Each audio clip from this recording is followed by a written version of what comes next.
Hey y'all, and welcome to Stoop Talk Artist Takes, a podcast centered on art, being an active community, and sharing resources through lived experiences.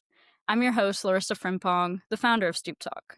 I'm a multidisciplinary artist, educator, curator, and lover of all things archival methods. I'm from the South, but I'm currently based in the Midwest. And for my first season, I really wanted to be in conversation with contemporary artists, educators, and creatives. So please welcome our guest, Swanky. I know. I actually probably should have had you do that intro and just have. So, y'all, I just wanted to give a little background on Swanky before we get into the interview. Yeah. Swanky is a Brooklyn-born artist, producer, DJ, songwriter, and engineer with roots in Jamaica. He creates through rhythm, memory, and feeling, treating each piece like a conversation between cultures. For him, art is about honesty and not perfection. And with that, Swanky, could you tell us more about your background and how you became an artist? I can. So, yeah, that's a great question. I feel like it's always interesting when people ask how long. So I never can give that answer because I've been playing music forever, but it all started with just like music classes in New York City. Like I was a drummer. That's how I even started music, and I was taught piano at the age of 5, so I was classically trained for years and just like playing music over and over. So I feel like I've always been an artist. Um, and it's just, but the moment that it was more realized, at least on the production side, is when I got my first placement ever, and it was with Jadena on 85 to Africa. And I made a song. Well, I helped make a song called Susu, and that's like when I was like, oh, I'm like a professional. It's very strange. It was a very strange moment, but yeah, it's kind of like around that time. Wow, that's really cool. I did not know that about you. Yeah, yeah, Um, yeah, I feel like when you first start out, it's always a big moment when you finally realize, like, wow, like big time yeah, production. It's always really great when we're able to like hone in on that moment because we never forget it. It's one of those things yeah, you grow up and they always ask you like how long or what do you want to be when you grew up, and for us we wanted to be artists, but at the same time when we hit that just next level, it's like super inspiring. So that's cool to know. And look at you yeah. out here booked and busy, like come on now. I'm For- grateful, honestly. I am. I'm so grateful. yeah, and with that, like when did music other than childhood really become a pillar in your life? Is there like a specific genre that Mm, sparked your love for like mixing and writing? that's such a good question. I feel like so I growing up in Brooklyn, my mom played so much music at the house. There's a couple albums I know back to front, and it was involuntarily. I didn't choose this, but I know these. It's Lauryn Hill, Miseducation, John Legend's first album, Mm. Jill Scott's all of Jill Scott's albums. And Nas, she made me my mom is it's funny because my mom made me study Nas. So I Yeah. studied God's Son, um, and I studied Illmatic and Mhm. Stillmatic. So that's what I think, but at its core, like, so that was always surrounding me, but I think the moment I fell in love with it, I think it's between a couple of albums for real, and I think it was either, uh, I See Sounds by NERD, Mm. where I couldn't believe this was so cool. Um, I'm blanking on the name. I think it's Discovery by Daft Punk, and I did the whole Kanye discography from graduation before, Mhm. and I just couldn't believe how cool it was. And I Yeah. was just like, "Yo, this is amazing!" And I also have synesthesia, so it was like doing all these things in my head, and it felt like it was so euphoric. Um, and I think that's the moment, like I was like, "Oh yeah, like this is it. This is why I love music." And it was before I even learned. It was after I learned how to play. I feel like I fell in love with it. Um, just because the possibilities, like the idea of like playing sound in silence. Like silence is so peaceful. People prefer silence, right? So if you can fill that up with something so beautiful and majestic that you want to interrupt that silence, that Mhm. it's like, yeah, I can get nerdy, but No, that I was the love moment. that. Get nerdy, get nerdy. Yeah, yeah, Yeah, yeah. I'm really excited to hear that about your practice because when you fall in love with the making of things, it's such a powerful way to start. Like, I feel like it's rare truly to also get into something after you've already been quote unquote trained in it, right? You've already Mhm, dedicated most of your life to uh, understanding the foundation of whatever it is you're studying.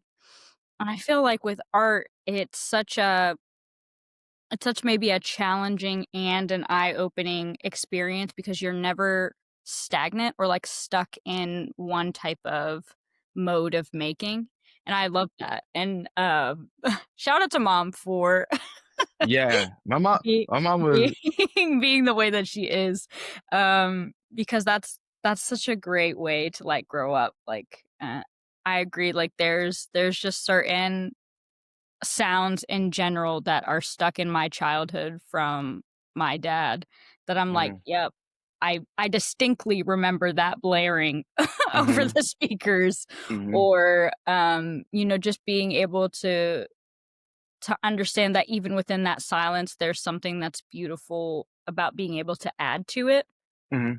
and, yeah, I also don't know so what is synesthesia? Yes, So what is I can that? Yeah, I don't know what that is. so it's a reaction, only some people have it, it's rare, they say. I don't know if it's rare. I feel like maybe not a lot of people talk about it, but Hmm. it's a sensory thing. So, for people when they hear things or experience things, they feel other sensations. Hmm. And so for me, when music is playing, I see color. Oh, yeah, yeah, yeah, okay. And so that's even how I make music. In my head, I'm just putting colors together that work. So like this sounds red, so it shouldn't be in this song, but this hi-hat sounds yellow. So yellow goes perfect with this. Like that's the way that my mind works when I'm making music. It's a sensory thing. So like if I'm listening to something amazing, especially if I'm relaxed, it feels like it's I don't know how to explain it. Um I think it's like have you ever seen like the old wallpapers that colors just kind of pop out of? Mhm. It's like that almost to me, but it's just all over and it's just in my head. It's like it's a trippy sensation. That's how like I think that's a lot of reasons why I fell in love with it. Really? That's really cool. Yeah, I did not know that. Thank you for teaching me something new. It's yeah, for sure. I feel like with that too, that's probably, one of the ways that's best to describe it is, like, through art as a sensory motivator, maybe? I feel like a Yeah. lot of the time we stick with art in terms of just being, visual or maybe sound producing, and there's Mhm. so many other senses, like you're sharing, Mhm. that, can really make the artwork come to life and be Yeah. shared and experienced, Mhm. and yeah, I didn't know that, so I learned Yeah. something new, and It's with that, do you also because I love your, ability to, like, describe it now. So is there something about the colors that you're seeing or about the, um, sounds that link together that, like, are really able to connect in just one part of your mixing? Or do you, like, always see the same thing? Or what yeah, such a good how do you it's such a translate good these question. Wow, that's such a good question. Okay, I'll take it one step at a time. Um, I don't I do I for the most part, I always see the same thing unless I hear a new sound, then it adds to the color. And Mm, yeah, I was listening to, what song was it? Oh, I was listening to "So in Love with You" by Jill Scott and Anthony Hamilton, and I was listening to it, right after I got off tour, and I heard a tambourine on the right side panned, just, like, on, like, the 1 and the 4. So it's like, "Pop, 2, 2, 3, 2, 3, 4, pop, 2, 3, 4," and then the bar would start over, And I was like, whoa. And then it just introduced a new color. And it was a similar color. And it's like if the song is yellow, sometimes the tambourine might be a little brighter yellow, but it's like now it's popping up in there. And then when I see the sound and the tambourine comes in, I see that. I see all of the sounds like hit together. It's like bursts of color. So it's like I'm Mm. seeing all these different bursts of color, and a lot of times the song has a lot of different colors, but when a bridge comes on or an outro comes on, it feels like it just changes immediately for me. So like I feel the different changes and dynamics in my mind. I know that sounds strange. It's just like so it's It's like not strange, it's really fascinating, like, it's something that I am, like, able to slightly experience through your explanations, and I think that with music in general, everybody, really has the ability to connect or share a feeling or a moment through what they hear. It's one of mhm, our it's one of our, most used and maybe well-loved mhm, aspects of mhm, the hearing sense, and yeah, I'm in my head as you're speaking, I'm trying to, like, reimagine if I have ever, like, felt that, if I have mhm, ever really, thought about, like, what that could be like. mhm, yep, And I'm thinking, there's something about, like, movement or, like, vibration or, like, the transition of songs that make like, I'm thinking about, that make me feel something, and it's just, like it's fascinating to, like, actually hear a different perspective that it's fun. yeah. It's funny you say that 'cause, I didn't know it was something that not everybody else experienced. Mm, So I thought that's why we all enjoyed music. I was like, "Oh, this is why we enjoy music. It does the thing." And then I was funny. I was listening to Singing Sound, and for us in the beginning, he said, "But I need to tell you, I see sounds." I was like, "What's the big deal?" Right? And so I went to my friends like, "Yo, like you be seeing color when you listen to music too." They're like, "What are you talking about?" I'm like, right. go to my Yeah. mom. "Hey, ma, you experience this?" "Nope." "Grandma?" "Nope." I was like, "Oh, interesting." So for a long time, I thought that's how people experience music. Mm, I thought that's why you listen to music because you see the sounds. Obviously, it's a great time. But yeah. I do think that like what I experience, although it's rare, I do think other people, like you were saying, like other people experience it, but just in different ways.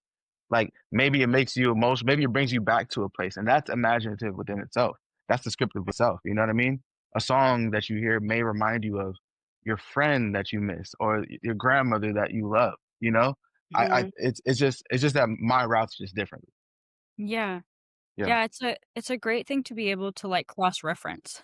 Mhm, Um, because yeah, yeah, but I think for me, I actually, like, really have to think hard, you know what I'm saying? I mhm, have to, like, really think about it. If, mhm. I experience, like, a new music or a new sound, I would actually have to, like, maybe sit down and listen to that album on repeat for, like, a year Yeah. maybe to be able to, like, um understand that sense that you're feeling Mhm, mhm, immediately. That's mhm, interesting.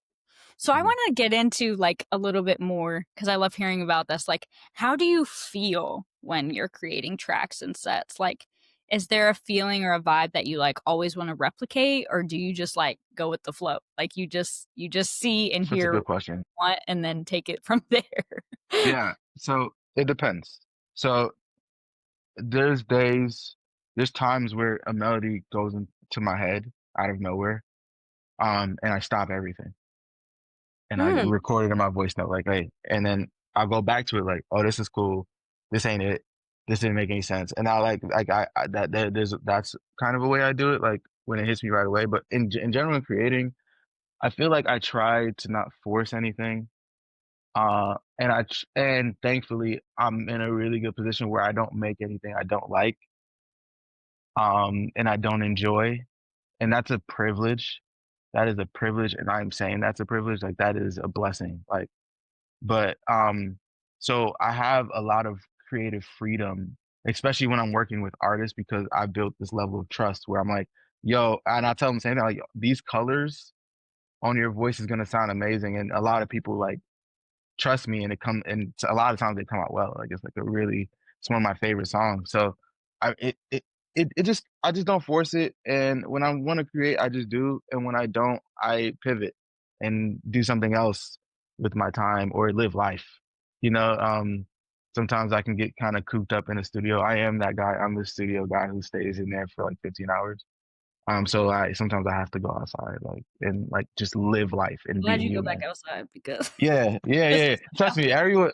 My studio doesn't even have windows. All right, so there's a light right here to make this bright. I promise you, it's one of those places. But yeah, I'm right there with you. I'm that darkroom person where in yeah, undergrad, I was the person that they were like, "Oh, you're a little darkroom, little yeah, goblin," and I was like, "You're right."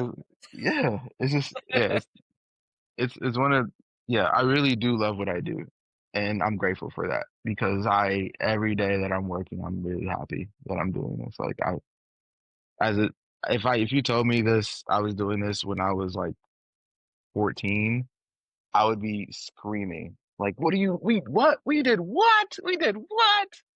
And I tend to like try to go back to that to like stay home, like stay grateful. Like Yeah. 14-year-old self would enjoy this. Mm, that's really great to hear. It's, like, making me smile because it's also I feel that that energy that you have of gratefulness, like, is really translated through the way you talk about, like, just making in general. Hmm. And I haven't known you very long, but it's one of those things as well when we talk about community, like, we share Dennis in common. So, it was, like, a great thing to, like, learn more about your practice as a person who has never, explored the world of music. Like, I used to sing, all the way, like, from church all the way Hmm. to high school, been in a little choir. But that was, like, my extent of, like, allowing myself to get, like, enthralled and love music other than Yeah. listen to it. Hmm. And so when I think about, like, what I shared in your bio, those conversations and memory held between culture, I really want you to go in more detail about that because your practice is a way that I think is offering a new way of expressing and maybe, like, collecting from these cultures to create something. So I'd love Yeah. to know if you could go more in depth about that. First off, I'm so happy I get to be a nerd right now. Like this is you want me to talk about this? I don't get to what? Oh, okay, so all right. I think let's start from the beginning. I grew up in Brooklyn. Like I've said, and it's funny because Brooklyn people only say they're from Brooklyn. They don't say they're from New York City. They just, which Yep. is neither here nor there. We know I grew up Brooklyn in baby. Brooklyn. Yeah, Yeah. yeah, yeah. But what's interesting about living in New York City that is very unique to many like I don't think there's a lot of other places that exist like that. That where it's just like it's a segregated place, but yet we are so close to each other, right? Hmm. And this is important. That's an important thing to say.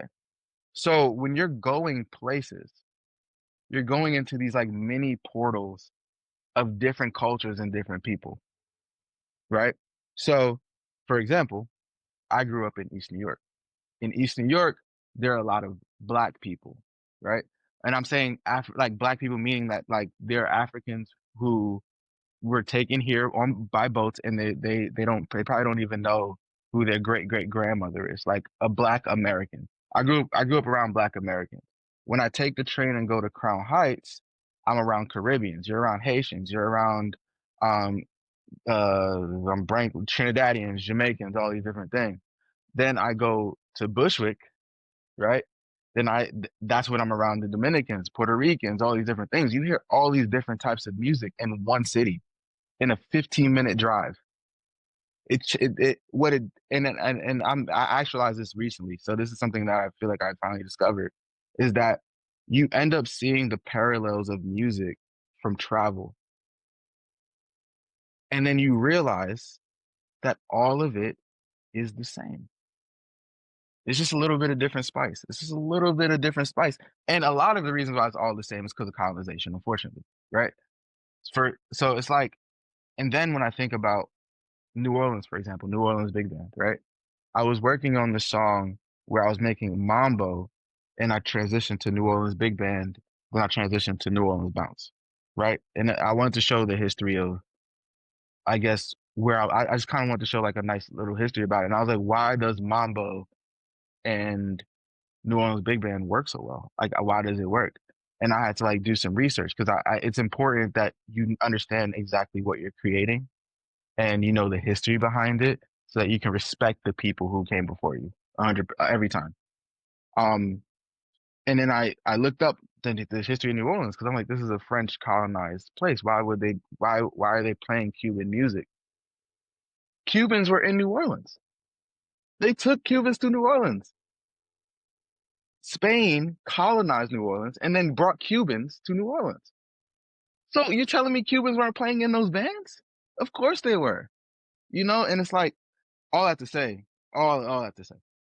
I have these experiences often, especially when I travel, and it all feels like New York now to me, where it's like I'm taking the train to go somewhere else. So like I made this house album with Jadena actually. It's called The Bashman, and went to Chicago because I was like, I need to know how house sounds. I need to know. I need to go to the birthplace of house. I need to understand house. And I was able to take it in and be a part of that culture and see people dance. They dance differently in Chicago. I didn't even know that. Like it was just like I seen New York people dance the house and it's like all leg movement, but like how Chicago they kind of do shoulders. They do it's just a different thing. You know what I mean? Mm-hmm. And yeah, it's just like and that's how I kind of feel about music. It's like going there to experience it, being like really doing the work to study really doing the work to be a part of the culture before you try to replicate it. That's really important to me. I don't want to be someone who just makes things and doesn't respect the thing that I'm making. You know what I mean? Like do you really understand where it's come from? A lot of times, especially through the history of music, a lot of the people who were creating these genres were kind of like persecuted. They were criminalized. They were, you know, like they threw hip hop CDs in they threw them and burned them in the 80s. They burned NWA CDs, if I'm not mistaken, right? Jazz was considered something like dirty. You know what I mean? Like that's how people treated it. You know, and so if you're going to be a part of those moments after the persecution, the least you could do is just respect the history and understand the history. Yeah.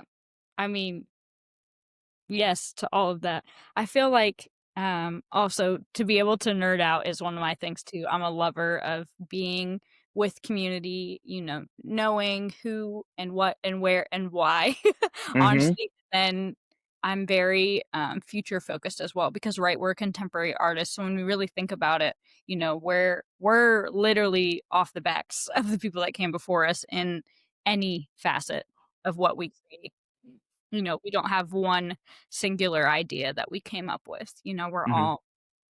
we're all making together and mixing it up. To hear you say that is, like, mad props because a lot of the times I think it's rare, especially in music, to really shout out people that are not only your inspiration, but could be mentors or could have been making even before you even thought about the idea and have experienced it, and I love that you went to Chicago. I love that you Yeah. continue to grow and learn about these things just as, you know, you would wish for me in my art practice. You know, Yeah. this is the point of me nerding out and creating a podcast is because I want, you know, you to share what Mm-hmm. what you are actually doing in terms of being a contemporary artist to continue those conversations and to continue these moments where we can expand what our revolutionary practices can look like through art making. Mm-hmm. I think it's a really powerful thing that, you know, it's also one of those moments I feel maybe you've experienced when you just get like hit with this overwhelming feeling of like, wow, like I'm actually a part of this. Yeah. You know, even smaller or big, it doesn't matter to me at this point. Mm-hmm. Just that I was um there in this moment of time and I got to experience something. I actually saw the other day something on the internet where people were like, I can't believe that there are authors and musicians and artists that, are passed on, that we are seeing their stuff, especially like Black creatives, Mhm. Black makers. Mhm. And, some people will never go to certain artist retrospectives. Like, they Mhm. will never hear the sounds that they made. They will never Mhm. hear their interviews. Mhm.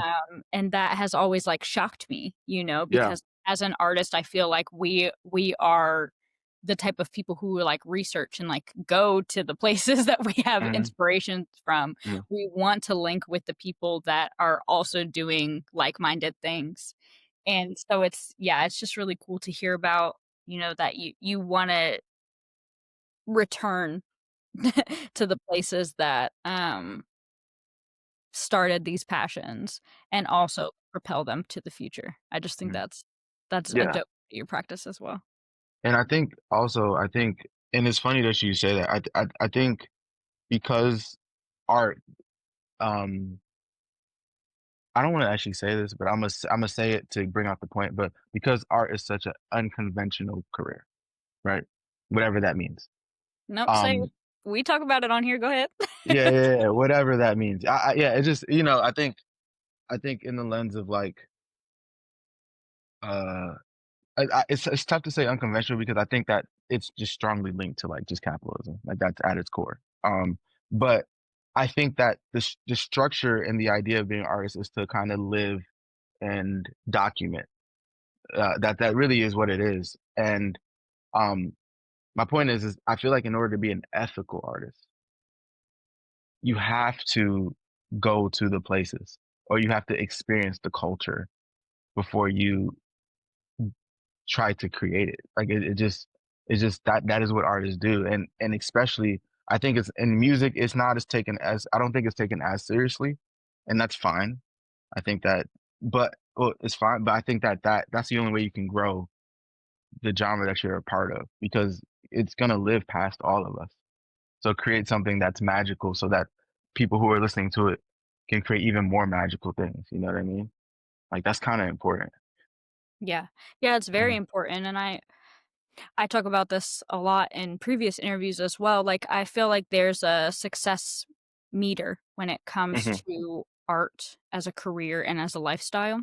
And I talk about this a lot with, other artists because we have this understanding that we are contributing, Mhm. we are uh wanting to be on the maybe the same recognition level as quote unquote other typical careers, Mhm. because a lot of people think, at the end of the day that you're an artist, I'm going to say this again in another interview, but the idea of a starving artist and you couldn't Mhm. possibly be successful or you couldn't Mhm. possibly make a career out of it, all of those Mhm. things. And then when, it comes down to conversations. This is why I wanna have artists on my podcast, is because I want people to share their lived experiences so that others can realize, "Whoa, there's someone that I connect, something with," you know? Mhm. Mhm. And it really makes way for not only just recognition, but I feel like it makes way for a new dialogue to be created. It allows for people to just come with an understanding that there is more to what meets the eye, as the Mhm. saying goes, Mhm. especially in terms of what we want to create as artists and, how we want our legacy to move forward, I feel like. Mhm. So, yeah, I definitely agree. It's very, very important to me, and it's nice to hear this also important to you. Um yeah, and I don't know, there was also another line too in your bio. I'm hitting your bio because I feel like it was short and sweet, but very to the point, and I love that, That's how yeah, I love being you're short able and to, sweet. like, That's me. pinpoint what you want. Mhm. So, let's dive into honesty over perfectionism, Mhm. because I would love to hear your thoughts on, not only process, but, like, methodology. I feel like Mhm. there's a difference between how you go about making, quote, unquote, "processing" music, who you connect with, and then there's also the other aspect of, like, joining community, bringing, like you shared your childhood into it, like those lived experiences are very important to the trajectory of how and when you make the things that you do. So I'd Hmm. love to know your thoughts over over honesty over perfection. Yeah, I think, and this is something that I ended up, once again, like, I can't stress this enough. A lot of these things that you're saying, I'm still learning and growing into. I think, especially now, like I feel like I'm finally matured as an artist to understand what works for me, what doesn't work for me, and how I can serve other people. Like I feel like I have a way more clear idea of it than I had maybe even 2 years ago. But I think I I've given up on a couple things actually, to be honest. I've given up on trying to be the best because I don't know what that means. I don't know what that means. I don't There's nothing you like I what does that mean? You know what I mean? I think like there's no statistics that make sense. There's no number that makes sense. Like you just create what you want to create and live your life. And um what the reason why I'm even saying that is because I don't want to make the perfect song. I don't want to make the perfect song. I just want to make the song that feels the best to me. And I know that everything that I put out during that time, I really tried my best to make this the best it can be in with my capacity wherever I was at that moment, and I'm proud of that. There could be mistakes. The mix may not be right. The backs might be too low. It's all good. You know what I mean? This is what the honesty is. I did my best. That is my honest answer. That is what I'm throwing out into the world, and I'm okay with that. I'm okay with that. I don't need to strive for something that's unattainable. Hmm. Yeah, I'm glad you hit on that because there's always that how do I even say it? There's always this level in which I feel like society implements and we also implement on ourselves in terms of what the best can look like. Mhm, I feel like it's really rare um in terms of talking about it when we say, "Okay, I want to be the best," and then we don't end with famous, mhm, money, mhm, or, everybody knows your name. mhm, In terms of, let's say, everybody knows your name in terms of who you grew up with. mhm, And, yeah, I've also had to mature, with my own art practice, and I definitely agree that there's times when, of course, like, I would love to be recognized, mhm, for, the things that I'm making. But then actually after grad school, it, like, hit me. It was sharp. I was like, "Dang." It hit me that I was just one of those people who found success in my community. I found that, you know, after institutional wise and bagging my degrees, I just wanted to come back home and chat with my people. So mhm, it made sense for me to find my success being the best. I am the best at connecting. mhm, I am the best at wanting to, really highlight other artists, including myself. Like those mhm, are where I had to like really um get down to like what does that really look like you're saying. mhm, Like that really mean for someone who is an artist that, doesn't have the quote unquote best thing in life, mhm. which it's just like, yeah, it's also really hard too. I feel like that conversation is gonna be ongoing Yeah. forever because also, like, I'm not afraid to say I love my money. Like, of course, I want y'all to support me Mhm, and say, mhm, like, "Okay, like, oh, let's support Larissa. mhm, Let's support the other artist and, like, give them their bag so that they also can continue what they're doing," you know? And I also feel like there's a lot of shame around that in art world as well because there's we have our tokens, right? And then we also have, particularly the idea that BIPOC artists, especially now as we're talking to each other as Black artists, that there is a notion that you have to sell yourself a certain way, that you have to make a Mhm, certain quota, that you mhm, have to stay in a certain genre, mhm, that you have to communicate in a way that, is for the culture but doesn't get you alienated. mhm, And so I love that there's a way to, like you said, to just say, "I'm just putting it out." mhm, Like, it literally is what it is. mhm. Um, Yeah. and that's something I learned from one of the homies recently is, like, he always used to say to me, like, in just, like, the most joking terms, like, "It is what it is."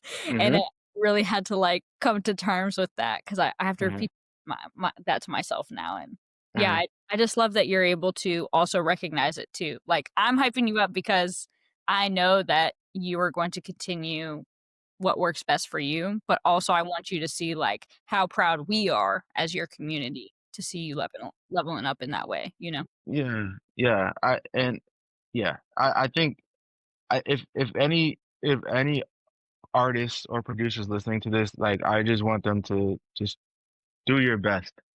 Mhm. Just do your best, and that's all you can offer. That's all you can offer every time. Do your Yeah. best.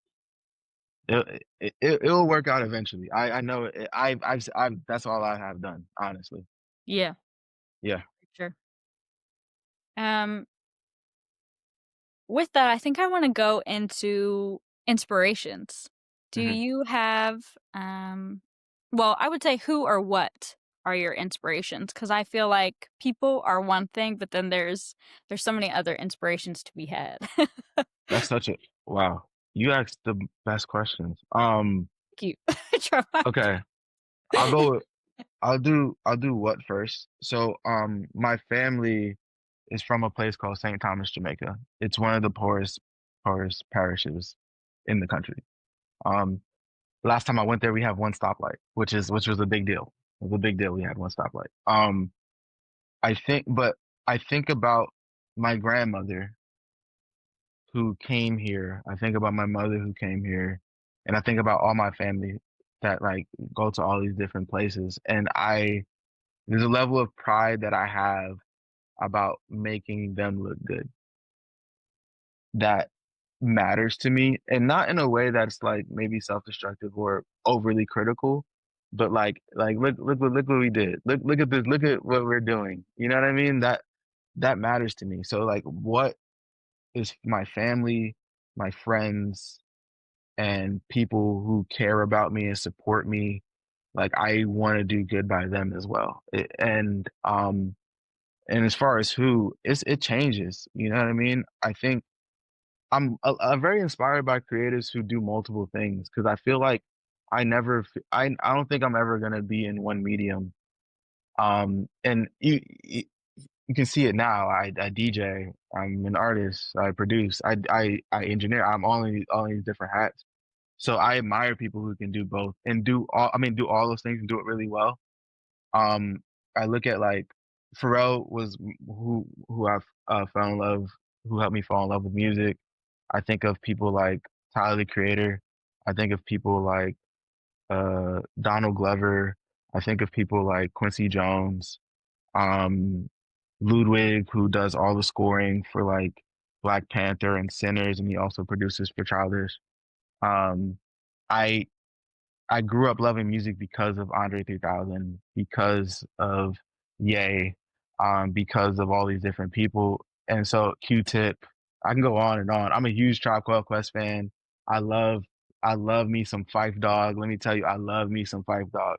But like even that, like there's so many people and dance hall. Like I have all these different inspirations because I feel like I've just like the way that I grew up and also like where I'm from, I feel like I'm like scattered all over the place. Like I'm from Brooklyn, yes, but I feel like I'm also from Jamaica. I've been living in Atlanta. I went to Morehouse. I went to school down here, so I feel like Atlanta is like kind of something for me, you know. Yeah, I think, and then also just doing right by people who look like me. Um, and being ethical. Like that inspires me a lot. Like I want to be able to like end my career whenever I feel like it, and people be like, I love working with Swanky. Like I don't it's so concerning when you see stories come out about people taking advantage of uh just like people with less power just because they can, and especially in the music industry where it's so predatory. It's like, people want to change their lives. People want to change their lives. That's what that's a lot of the reasons why a lot of people want to do this. And that power dynamic that exists between someone who did it and someone who's trying to do it is concerning, especially in an industry that's predatory. And so that is like that drives me a lot, is that I'm doing it and it's working and I did it ethically. Thank God. You know what I mean? Like I did it ethically. Yeah. Yeah. Wow. Thank you for going in depth about that. I think too I want to ask this and then I want to pivot back to what you just said because I have a few comments. But can you describe your practice in one word?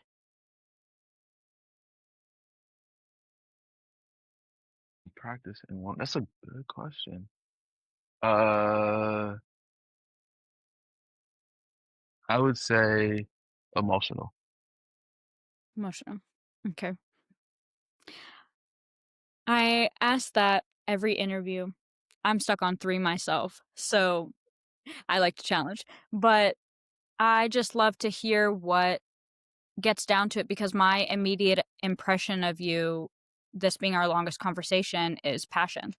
So I know that when you were sharing that you wanted to be ethical and share the emotional aspect of what art can be and open up to that sense of vulnerability, it also offers a window into being able to see your culture and your people Mhm. and offering them um, that chance as well to be boosted on your shoulders. And I Mhm. think that's something that I love so very much about, learning about you and other artists is that we take so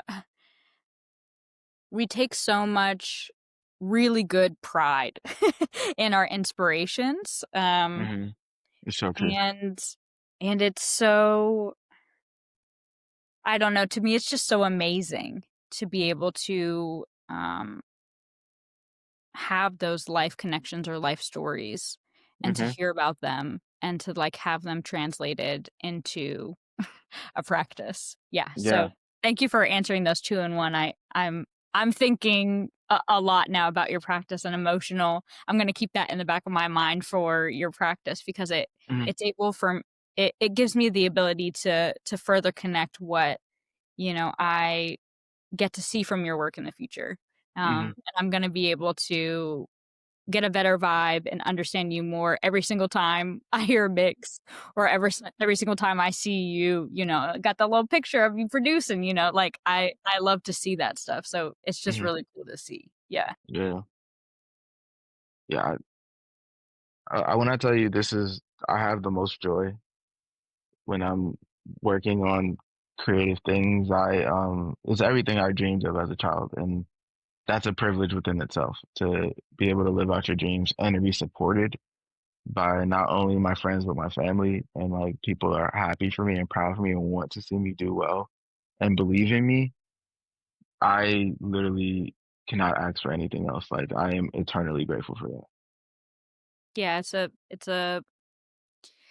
a blessing, like you said. It's a big blessing. I agree wholeheartedly with that statement. It's been such a pivotal moment for me to also continue art as well because I saw that, people wanted to have these conversations with me. People supported me as well. People, saw that I made something out of this little art thing. Mhm. And they realized how much I love it and how much I love Mhm. people that I also collaborate with. So yeah, it's a great thing, isn't it? Yes, it's wonderful. Yes. Um, yeah, so, do you have any upcoming or unrealized projects that you're willing to share? Yeah, so it's funny because I'm actually glad that we did this during this time because I'm actually working on my first solo project. Yeah. So yeah, I will share something with you guys, and like I want just a little preview of it, but like this is something I'm really passionate about. I'm having the most fun. This is my first time being a solo artist, so I've never put out any solo music.